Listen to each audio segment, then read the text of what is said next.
Всем привет, қалайсыздар? Мен шай ішіп отырмын. Шай ішіп отырып сіздерге бір видео түсірейін деп шештім. Оған дейін нәше білесіздер ғой, мен видео салмаған, напрямую сөйлеп, бірінші рет осылай видео түсіріп салайын деп жатырмын сіздерге. Сондықтан мен сіздерден қолдау күтемін, подписка күтемін.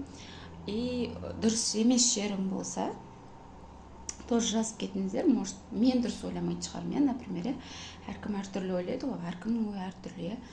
Сондықтан сіздерге мен қазір бір тыңдаған бір нені айтам психологияда. Оказывается, адамның миында екі мидың ортасы, мысалы бізде екі ми орналасқан ғой, сол екі мидың ортасында бір дәнек сияқты шишковой железа дейді, сондай шишковидный железа дейді. Сондай бар екен, оказывается. Айтады ғой. Енді біреу қазір дінге қарсы айтып атсын, бұндай дейді, айтады. Бірақ бұл Құдай солай жаратқан ғой адамның миын, ше.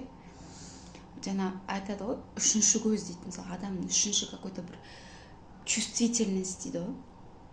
Мысалы, бір нәрсені алдын ала сезіп қоясың, или там алдын ала көресің, или түсінде, или там чувство прям болады сондай. Оказывается, сол гормон көп нәрсеге влияет, сол жаңағы дәнек көп нәрсеге влияет етеді екен. Біз мысалы білмейміз ол нәрсені. Мысалы, успешный адам и неуспешный адамның екеуінің различиясын айтам қазір сіздерге не екен.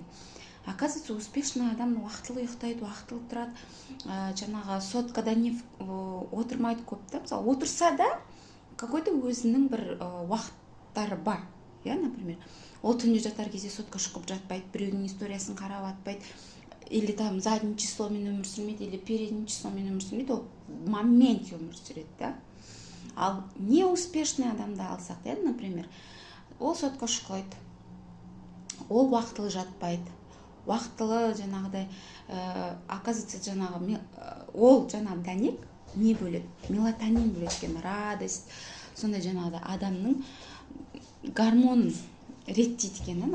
Бізде адамның денесі гормондардан тұрады ғой, и сол гормондарды реттейді жаңағы дәнек бар ғой.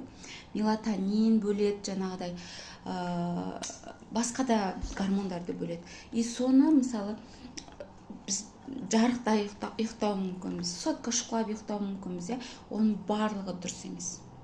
Оның барлығы дұрыс нәрсе емес. Ертеңгісінде сен шаршап тұрасың, ұйқың қанбай тұрады, жаңа бір нәрсе істейін десең оған энергияң жетпейді, потому что ол не активируется уже, ол уже өліп қалған.